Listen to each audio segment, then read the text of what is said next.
How's it going, everybody? It's Lampini here again, and we got another football predictions video. Today we're tackling Week 9. So Week 8 had some very interesting matchups. We're going to go over them a little bit in these reviews. And a little extra piece at the end, we're going to start going after the playoff picture because we're reaching the midpoint of the season, which means that the playoffs are starting to take shape. So we're going to go take a look and see where certain teams stand. So we're going to kick things off with Thursday Night Football. So this Thursday night game is going to continue on the tradition of Thursday nights this season of being not very interesting games. We have the Philadelphia Eagles at the Houston Texans. We have arguably the best team in the NFL versus the worst team in the NFL. The Eagles, once again, with just an amazing performance. Jalen Hurts, 19 of 28, 285 yards, 4 touchdowns, 140 passer rating. A.J. Brown had 6 receptions for 156 yards and 3 touchdowns.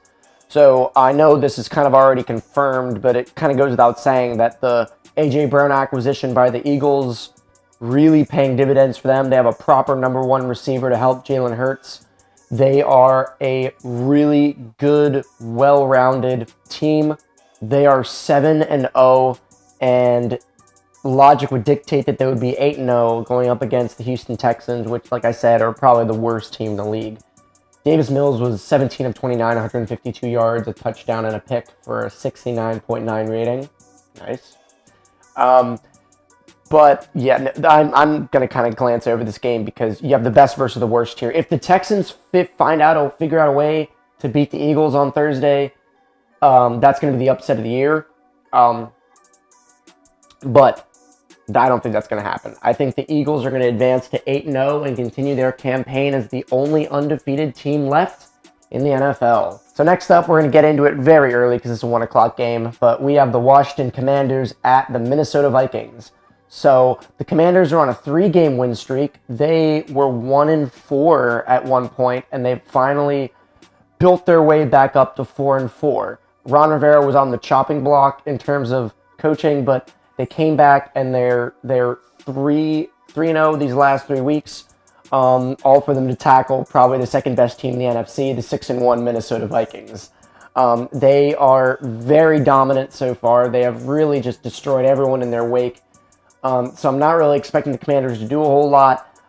With Taylor Heinicke, though, you never know what's going to happen. I think that, if he goes 3-1 in this stretch, I think they should just start him over Carson Wentz, because the thing about Heinicke is he may not have the physical intangibles, but it's clear that he's able to command the Commanders' offense and really, get the offense going. Terry McLaurin has had back-to-back really good games. So Taylor Heinicke was 23 of 31, 279 yards, 1 touchdown, 1 interception, and 98.7 passer rating, which is pretty good. Terry McLaurin had 6 receptions for 113 yards. Again, very good. That last play was really what did it. Heinicke bought some time, threw a beautiful pass. Not beautiful pass, but threw a pass to Terry McLaurin. It was a jump ball between him and Stephon Gilmore, who's a defensive player of the year, an all-pro corner. They both grab it. It's a jump ball. McLaurin rips it from Stephon Gilmore's hands, and he comes up with it. It's that kind of playmaking ability that's the reason why we signed Terry McLaurin to such a large contract. He's earning his money with plays like that because he won that game for us. I think that the Commanders came back from adversity really well because they were down by 2 possessions at one point in the game, and their defense held out. One thing I have noticed about the Commanders is their defense, say what you want about their anemic offense, their defense puts them in position to win a lot of these games. They had 2 very good turnovers. The one fumble they went 3 and out on when they got the ball back, but that's not the defense's fault. The defense puts this team in position to win games, and Chase Young is coming back to practice on Wednesday. I don't know if he's going to play for this game, but once Chase Young comes back, you will have an incredibly solid front 4. You have Jonathan Allen, Montez Sweat, Deron Payne, and Chase Young. And if you have a strong front 4 like that, that makes life so much easier for the rest of your team. You can pressure the quarterback, you can force turnovers, but it's up to your offense to capitalize on those turnovers. And I think Heinicke is going to be able to do that a lot more than Carson Wentz. But in this game, I don't think they're going to beat the Vikings because the Vikings are right beneath the Eagles here. In fact, the only team they've lost to was the Eagles in prime time. I kind of wish this game was in prime time, maybe give us a better chance, but in the game that the Vikings won last week, Kirk Cousins was 24-36, 232 yards, 2 touchdowns for 103 passer rating. Kirk Cousins is having a great year. Dalvin Cook had 20 carries for 111 yards and 1 touchdown. 5.6 yards a carry. Very, very good numbers. So this is going to be a story of if the Commanders' defensive line can pressure Kirk Cousins enough to make mistakes, pressure him enough so that they can't get their offense going. But like I said, the Vikings have one of the most prolific offenses in the NFL right now, so I don't think that's going to happen, and I don't think the Commanders' offense is going to be good enough to really keep up with the Vikings' offense. So while I think the Commanders have done a very good job winning these 3 straight games to put themselves in the running, in fact, they are the number 8 seed right now, so they're right on the cusp of finding themselves a wild card spot. I think a loss here is not going to, bring them out of title contention altogether, but they do need to win the following game, their Week 10 game after this one, to get back up to 5-5 so they can get to have a positive record. So a loss here would not end their season. A win would be huge, but, I don't think that they have a chance in this one, so I'm going to be going with the Vikings. So next up, we have the LA Chargers at the Atlanta Falcons. 2 very disappointing teams. The Chargers won a bye last week. They're following a Week 7 loss to the Seattle Seahawks, where they were beaten 37-23, which, not very good stat numbers there. Justin Herbert was 33 of 51, 293 yards, 2 touchdowns, and an interception for an 84.9 passer rating. So, he played all right. The real story of that game was Austin Eckler, who had 9 carries for 31 yards and a touchdown, and 12 receptions for 96 yards and a touchdown. So we're talking, about 130 yards from scrimmage and 2 touchdowns. Austin Eckler is still a phenomenal weapon for that team, but they're still not living up to their potential. A lot of analysts were seeing them as like a top 5 team in the league because they have all this talent. They have Khalil Mack, they have Joey Bosa, Austin Eckler, like I say, Keenan Allen, Mike Williams, Justin Herbert. They have all this talent, but historically the Chargers are one of those teams that just can't put it together. On the flip side, the Falcons, they almost lost against the Panthers. The Panthers got a bit lucky, or the Falcons got a bit lucky, because DJ Moore took off his helmet after that 1 touchdown, pushed back the extra point, missed the extra point, went into overtime. Young Waku came in with the field goal to win the game for them. Marcus Mariota was 20 of 28, 253 yards, 3 touchdowns, 2 interceptions, 105 passer rating, so he had a pretty good game. Kyle Pitts also had a pretty good game as well. 5 receptions, 80 yards, and a touchdown. The Falcons are a lot like the Commanders, I think, where they're playing above expectations right now. And they have a good chance here to what I think could be a big upset from the Chargers. The Chargers are coming back from a bye, though, so they've had a lot of time to think about the loss they had against Seattle. I believe they're the 7th seed. We're going to go over it a little bit more when I talk about the playoff picture in the end, but their season is far from over. They still have the opportunity to make a playoff run here, and it's going to start with winning games like this, against a very wishy-washy Falcons team. So I'm going to be going with the Chargers on this one. So next up, we have the Miami Dolphins at the Chicago Bears. Now, before we talk about the actual game, the Bears have traded Roquan Smith to the Ravens for a 2nd-round pick. And I believe some lower round picks, mainly it was for a 2nd-round pick. I think they could have gotten more because he leads the league in tackles, but their best player is no longer on their team. That is a big tanking move by the Bears. Are they smart to tank? I would say so. I don't really think they have any expectations for the season. I think it's a lot worse when you're the Commanders and you don't tank and you try and make a playoff run every year. But you don't have the talent to really make it happen. You end up being between 7 and 9 wins every year. I think the last 6 years they've been a 7-win team. That's just mediocrity. So the Bears are making a run to try and actively improve their team. All the while, Justin Fields probably had his best game of the season. He was 17 of 23, 155 yards, 2 touchdowns, and 120 passer rating. So he had a very good game. The one thing that everyone's going to talk about, though, from their game against the Cowboys was the fact that Micah Parsons ran back a touchdown when Justin Fields could have easily just touched him and ruled him down, but he decided to jump over him instead. A bit of a miscalculation there by him, but what could you do? And then meanwhile, Khalil Herbert had a good game. 16 carries, 99 yards, and a touchdown. That's 6.2 yards per carry. God, the Bears are another team that, they're not really going anywhere this season, but they show up to some games and they prevent themselves from having a top 5 draft pick. Against the Dolphins, though, I don't know. Tua is still amazing me right now. He's 5-0. He doesn't do anything spectacular, but I think he's really, really benefiting from having the best receiving core in the NFL. Tua was 29-36, 382 yards, and 3 touchdowns for 138.7 passer rating. So, again, fantastic game. When Tua plays, he plays really well. Tyreek Hill had 12 receptions for 188 yards, and Jalen Waddle had 8 receptions for 106 yards and 2 touchdowns. So, through 8 games, Jalen Waddle and Tyreek Hill have the most receiving yards out of any receiving duo ever in the Super Bowl era, which I think is pretty astounding.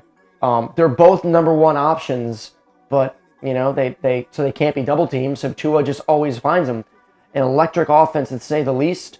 Tyreek Hill is leading the league in receiving yards. If he keeps going at the pace that he is now, he'll break the single season receiving record, which I think is insane. Imagine if the guy gets 2,000 receiving yards. That's never been done before, but he's on track to do that. And he's doing it with a new team. Just insanity. It's just a shame the Dolphins dropped those 3 games. They're 5-3, but those 3 games they dropped was because Tua wasn't there. So they're 5-0 with Tua and 0-3 without Tua. It's really, really interesting. And I don't think their first loss, Tua's first loss of the season, is going to come from the Bears. The Dolphins have just been way too dominant. So I'm going to be going with the Dolphins on this one. I think they're really, really going to blow out the Bears. All right, y'all. So this game has the potential for an upset. We'll see if it happens. We got the Carolina Panthers at the Cincinnati Bengals. So why do I say this has the opportunity to be an upset? Well, both teams are coming off a very different kind of games. The Panthers, they basically won the game against the Falcons. If DJ Moore doesn't take off his helmet and it's a regular extra point, they make the extra point and they win the game, right? So they have some optimism to come in. They played 2 very good games against the Bucs and then against the Falcons. PJ Walker was 19-36, 317 yards, a touchdown, a pick, 80 passer rating. Deonta Foreman, 26 carries, 118 yards, and 3 touchdowns. And again, DJ Moore, 6 receptions, 152 yards, and 1 touchdown. So their offense was firing on all cylinders. They've looked good the last 2 weeks, but again, they did get the win. But they didn't lose the game because they were outplayed. They lost the game because of some stupidity that DJ Moore did. As for the Bengals, they suffered a really bad loss on Monday to the Browns. The Browns basically dominated them that entire game. Joe Burrow was 25-35, 232 yards, 2 touchdowns and a pick for a 96 passer rating. So, pretty good. I mean, it's good. It was pretty much the same stat line as Taylor Heineke, but you expect more from Joe Burrow because Joe Burrow should be a top 5 quarterback, right? But they came up short in the game against the Browns. So their playoff window closing just a little bit. That's why they need to bounce back from that loss against the very beatable Panthers team, come up with the win, and continue their playoff campaign. Is that going to happen? I think so. It's in Cincinnati. The Bengals, I don't think, are the kind of team that will lose to low-level competition. The Browns are better than their record states, and it's a divisional matchup. Anytime you have a divisional matchup, the chances of an upset are greater because I think I've said this a couple times in other games. These teams are playing each other twice a year, so they know the ins and outs of each team in their division more than any other team in the league. That's why division matchups are more prone and more susceptible to upsets. So just remember that. That's a bit of knowledge from your boy Lampini over here. So in this game, though, I am going to be going with the Bengals. I think they're going to bounce back really well against the Panthers. Has the possibility to be a shootout, high-scoring game. I think it will be, but I think the Bengals will eventually win it for them. So this next game is another divisional matchup. We have the Green Bay Packers at the Detroit Lions. So the Packers are 3-5. They did lose to the Bills, but, I mean, we all kind of really expected that. The Packers need to get it going again. If they're going to make the playoffs, this game here needs to be the start of yet another winning streak. What's weird about the Packers is, they were 0-2, I believe, or they had a bad week 1. They had a strong campaign where they won 3 in a row, where it was like, okay, the Packers are back. They're playing at the highest at their level. They don't have elite receivers anymore. Sorry for all the jump cuts, guys. I just keep yawning. It's 12:30. I don't know why I'm so tired, but I did work out this morning at 7 in the morning, so that could be why. But anyway, I digress. The Packers need to win this game against a Lions team that is just so down on their luck. It really does just continue with the Lions being down on their luck. Jared Goff was 27-37, 321 yards and a touchdown, 108 passer rating. Jamal Williams, 10 carries, 53 yards, and 2 touchdowns. They can score touchdowns. They can move the football. They just can't stop anyone with their defense. It's really, really bad. And it's a shame early in the season when we were saying that the Lions are good now. Little did we know that wasn't true. They're good at scoring points, but they're not good at winning football games. I don't know where Dan Campbell stands now. I don't know if they're going to fire him or what. Everyone seems to really like him. It's just something about the Lions where they just can't put it together. It's the Bobby Lane curse. They're just doomed to be terrible. I don't know what else to say to that. So, again, like I said, this is a game that the Packers really should win. I am going to go with the Packers. I think they are going to win this game. And the redemption arc for the Packers this season is going to continue. Hopefully they can get above 500 and maybe make a playoff push. But I shouldn't want that because that means that that's one more team for the Commanders to compete with. But that's what I think is going to happen. I'm going with the Packers. So next up, we have the Indianapolis Colts at the New England Patriots. A storied rivalry in the early 2000s that these two teams had when Peyton Manning and Tom Brady were both playing for them. Now, we have Sam Ehlinger and Mac Jones. Nothing too great there. However, I will say, for Sam Ehlinger's first start, he did not play that bad. He was 17-23, 201 yards, and 100 passer rating. So he didn't throw any touchdowns or picks or anything like that, but he was efficient. He made some big throws as well, and that one throw that Michael Pittman dropped, maybe, just maybe, could have gotten them into field goal range to win the game. So Sam Ehlinger, I don't think, is going to be a liability to the team like some other young quarterbacks are, but the Colts have been a massive disappointment. I remember at the beginning of the season, I thought the Colts were going to be similar to what happened with the Rams, where in 2020, the Rams were a divisional round candidate. They had a great defense, but Jared Goff was holding them back. They got Matt Stafford, a quarterback upgrade, all in push to make the Super Bowl and won it. I thought Matt Ryan was going to do the same thing for the Colts that they did, moving from Carson Wentz to then Matt Ryan. Little did we know Matt Ryan was washed. You talk about Brady and Aaron Rodgers being washed. Matt Ryan is showing us what it really means when a quarterback is washed. His career is effectively over, and that kind of takes the Colts season with him. Unless Sam Ehlinger can create a massive comeback campaign, I don't think it's going to happen. As for the Patriots, Mac Jones was 24-35, 194 yards, 1 touchdown, 1 interception, 79.9 passer rating. So the Patriots have the best defense in the league. I want to point that out first. But their offense is just so anemic.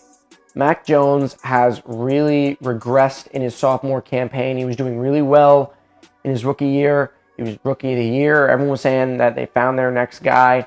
But it seems like a lot of flaws in Mac Jones' game are being exposed now. And he is not as successful as he was in his rookie year.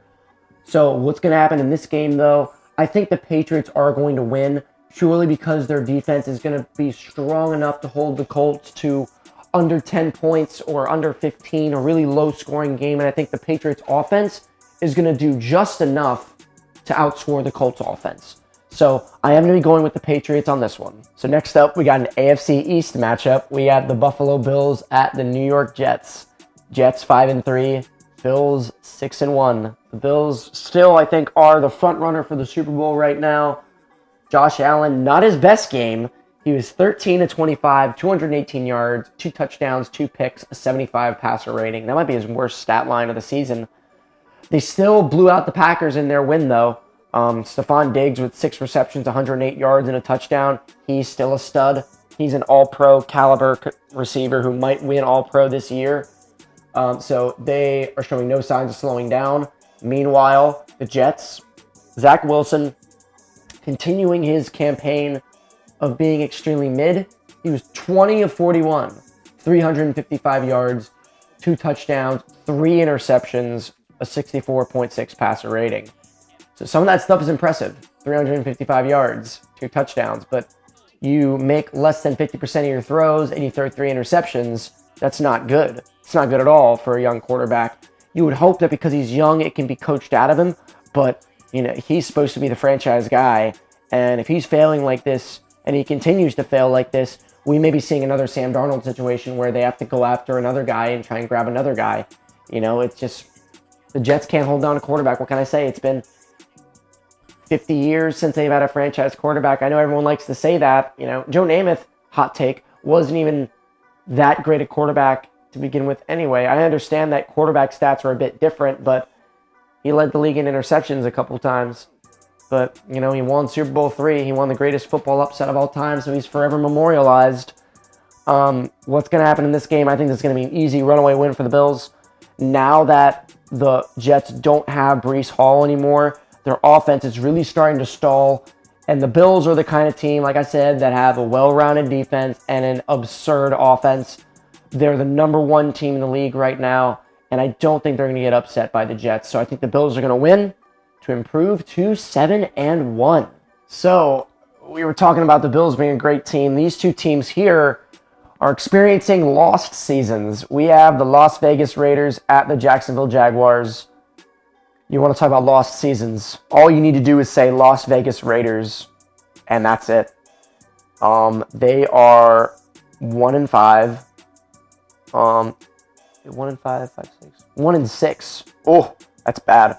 Derek Carr was 15 of 26, 101 yards and an interception, a 50.3 passer rating. Ouch. That's all I can say to that. They were shut out in their game against the Saints, who have supposedly a really bad defense, but they showed up to that game. Davante Adams, I didn't even put in a stat line for him. He'll have some big games because he's a talented wide receiver, but he is being held back in the situation that he's in, and I think that both the Packers and Davante Adams wish they never made that trade because they're both on a losing end of that trade. As for the Jags, Trevor Lawrence was 18 of 31, 133 yards, 1 touchdown, 2 interceptions, a 52.2 passer rating. Travis Etienne had 24 carries for 156 yards and a touchdown. So, again, Travis Etienne with a good game, but the Jaguars still coming up short in their matchup. They were beaten out in London, again, their home turf in London, by Broncos Country Let's Ride Denver Broncos, 21-17. They are 2-6 now, and I don't see it getting any better for the Jaguars. However, if there's one team doing worse than the Jaguars, it's the Raiders, right? So, godly, I don't know who's going to win this one. I think I am going to give it to the Raiders, though, because the weird thing about the Raiders is they've showed up to some of these games and played well. They almost beat the Chiefs. Their one win they did have was pretty dominant, and they blew that one lead against the Cardinals early in the season. So, they move the ball and they play well some weeks, but they just lay an egg some weeks where they get shut out by, the Saints last week. So it's really hard to tell what you're going to get. But the Jaguars have lost so many close games, and I don't think it's going to change for them either. So I am going to be going with the Raiders on this one to win. All right, guys, so next up we got the Seattle Seahawks at the Arizona Cardinals. It's the Bird Bowl again. The Seattle Seahawks are the surprise team in the league. They're 5-3. They're playing really well. They are spearheaded by, I think he has to be, comeback player of the year, Geno Smith. The only other person I can think of that would scratch Geno Smith as comeback player of the year would be Saquon Barkley. But I think that the comeback story for Geno is bigger. So I think he's going to win comeback player of the year. If he doesn't win it and Barkley doesn't win it, I wouldn't be shocked who ends up winning it. We'll see. But the Seahawks are looking good. This just goes to show Pete Carroll's coaching ability, how it's the team, not the one quarterback. They fleeced the Broncos out of Russell Wilson, And now it's starting to look like Russell Wilson was the one holding back the Seahawks because the playbook is considerably more open with Geno Smith at quarterback. And they are facing a Cardinals team that they still can't get it going. They'll have good games and they'll have bad games, but they just can't stay consistent enough to dial up some wins. Kyler Murray was 31 of 44, 326 yards, 3 touchdowns, 2 interceptions, and a 95.4 passer rating, so he had a pretty good game. DeAndre Hopkins, 12 receptions, 159 yards, and 1 touchdown. Again, he's making his presence known now that he's back in the league, but it's not translating to wins. And I think that the Seahawks are too well-rounded of a team. They're too well-coached of a team for the Cardinals to really beat them, even though it's on the road. I am going to be going with the Seahawks on this one. All right, y'all, we got the LA Rams at the Tampa Bay Buccaneers next up. Divisional round rematch of 2 teams that are playing well below expectations. Both teams not doing well at all. I think neither of them are in the playoff running right now. Well, I mean, they are. I'm just saying, like, if the season were to end today, neither of them would make it. The Rams are 3-4. The Buccaneers are 3-5. Man, I don't know. Matt Stafford was 22 of 33, 187 yards, 1 touchdown for a 91 passer rating. That 1 touchdown went to Cooper Kupp, who had 8 receptions for 79 yards. Again, that touchdown. I don't know what's going on with the Rams, man. They seem to have went all in for that Super Bowl push, and now they just have nothing left. Against the Buccaneers, Tom Brady was 26 of 44, 325 yards, 1 touchdown, 89.7 passer rating. And Mike Evans, 6 receptions for 123 yards. So again, the fact remains, and I'm going to keep bringing this up every week, Tom Brady, even though the team is 3-5, Tom Brady is still having a semi-decent season. He's only thrown 1 interception the entire season. He hasn't thrown a lot of touchdowns, but he's only thrown 1 interception. At 45 years old, the fact that he's still throwing the ball 44 times is astounding. I think that, he doesn't have the team around him for the team to be successful, but that doesn't mean that he's still not playing well, So I think in a game like this, I can see Tom Brady rallying the troops at home to defeat a Rams team that's very, very beatable, to try and get themselves back on track.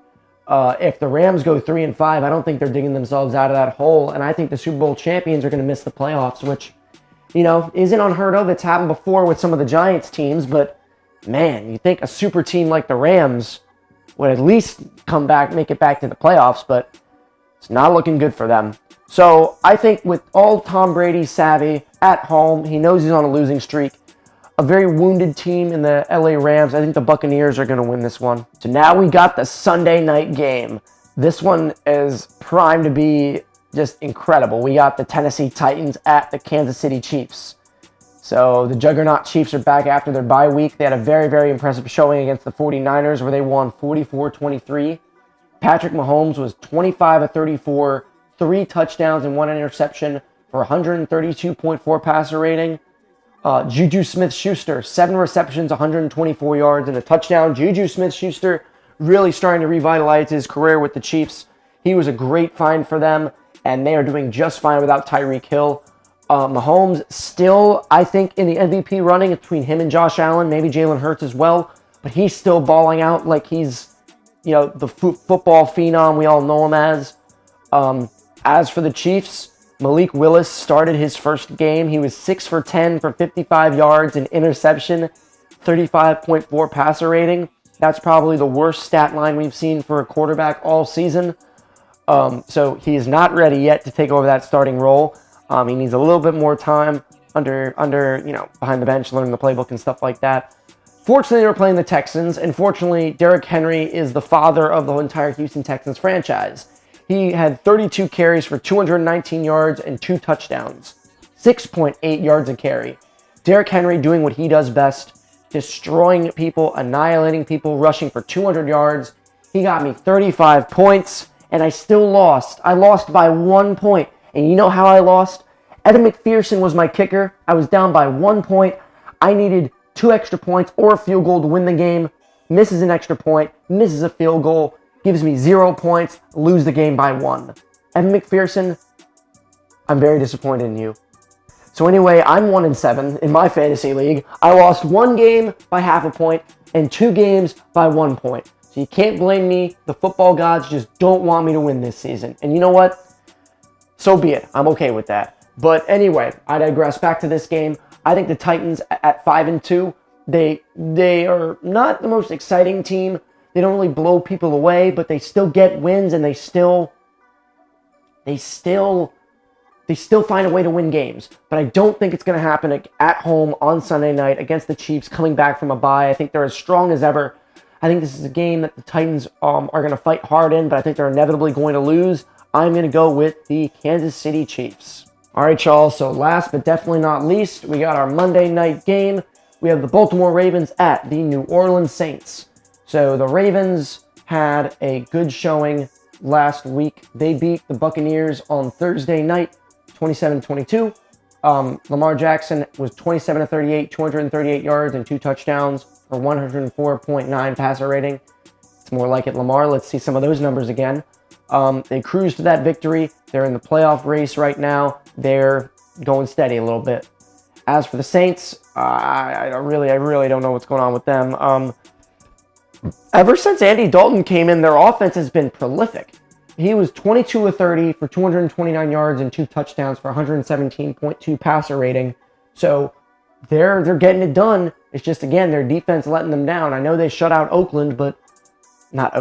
Las Vegas, but they are still below 500, and they still have a lot of work to do if they're going to be playoff contenders. But, man, Alvin Kamara does it again. He was 18 carries, 62 yards, and a touchdown, 9 receptions, 96 yards, 2 touchdowns. So this man had 150 yards from scrimmage and 3 touchdowns. Alvin Kamara, still as good as ever. The guy's a beast. In this game, what's going to happen? I think that the Saints could upset the Ravens here, but I think the Ravens are too all-around good of a team. They have playoff aspirations, which the Saints really don't. I think they're going to play hard under pressure in prime time. I'm certainly going to go out and watch the game because maybe not go out like to M&T Bank Stadium, but I am probably going to go out to one of the bars here and watch it because it's always a good time when the Ravens play prime time. Even though I'm a Commanders fan, I'll wear my Heineke jersey. Don't you worry. But it is a good environment. It's a good sports town. Baltimore Ravens fans are very hype about their team because they always do well. They're fair weather fans. Yeah, I said it. Yeah, for this game, I'm going to be going with the Ravens. I think that the Saints aren't good enough to match the Ravens' above average defense, and I think Lamar is going to do enough for them to inevitably take the victory. All right, guys, so with all that out of the way, it's time to look at the playoff picture. So you got my graphic right over here. This is showing you where these teams stand. For the NFC, the Eagles, obviously the number 1 seed at 7-0. Vikings not too far behind at 6-1, looking very, very strong. We got the Seattle Seahawks winning the NFC West at 5-3. And somehow at 4-4, the Atlanta Falcons are the number 4 seed. The wild cards, again, this is the NFC East. It's NFC East's doing. Cowboys 6-2, Giants 6-2. They're the 5 and 6 seed respectively. And then the number 7 seed is the San Francisco 49ers at 4-4. So coming up on the bubble, like I said, we got the Washington Commanders. They are also 4-4, so they are right on the chopping block to make a playoff push, which is why I said it'd be great if they win this game. I don't expect them to, but 4-5 won't kill their chances because the other two teams that are behind them are the Rams and the Bucs. The Rams are 3-4, the Bucs are 3-5. So, it's still a bit wishy-washy there with that. So as for the AFC, the Bills obviously 6-1, they're the number 1 seed. Titans are 5-2, they're the number 2 seed. Number 3 seed is the 5-2 Chiefs, although I do think that's going to change a little bit. Chiefs will probably go up to the number 2 seed in due time. Ravens are the number 4 seed at 5-3. Then we got the Jets 5-3, 5-3 again with the Dolphins, and then the Chargers are 4-3. What kind of reality are we in now where 3 teams in the AFC East are making the playoffs, and one of them that didn't is the Patriots? We're living in the twilight zone now in this post-Tom Brady, Bill Belichick, Patriots dynasty world, and I'm liking it. So, like I said, the 7th seed is the Chargers. They're 4-3 right now, so they're on the chopping block and nipping at their heels. We have the 2 4-4 teams of the Cincinnati Bengals and the New England Patriots. So, The Patriots still have a chance to make a playoff push. Again, if the Patriots make it, that entire division will make the playoffs, which I don't think that's happened yet since they expanded to a third wild card team. And again, the Bengals falling down. That loss to the Browns was not good. You know, it was not a good loss for them because, like I said, they're on the fringe here. And being 5-3 would have given them a lot of cushion room to make it as the 7th seed. The Colts are 3-4-1. They're technically the 10th seed, but like I said, a lot needs to happen for them to really make a push. They need to go on a strong winning streak, and I don't think they're capable of doing that right now. So right now, it's just a race between the Patriots and the Bengals. See if one of these playoff teams completely collapses. We'll have to wait and see. So anyway, guys, that is my Week 9 predictions. I hope you enjoyed it. Big shout out to my man Chan. He said he watches this with his roommates every week it comes out. Really appreciate the support, taking the time out of your day to watch it. Hopefully you watch this one. Hopefully you get long enough into the video that you can hear me shout you out. But that's about it. Some more BattleBots content is coming along the way too. I'm working on another video. A lot of stuff happening on this YouTube channel.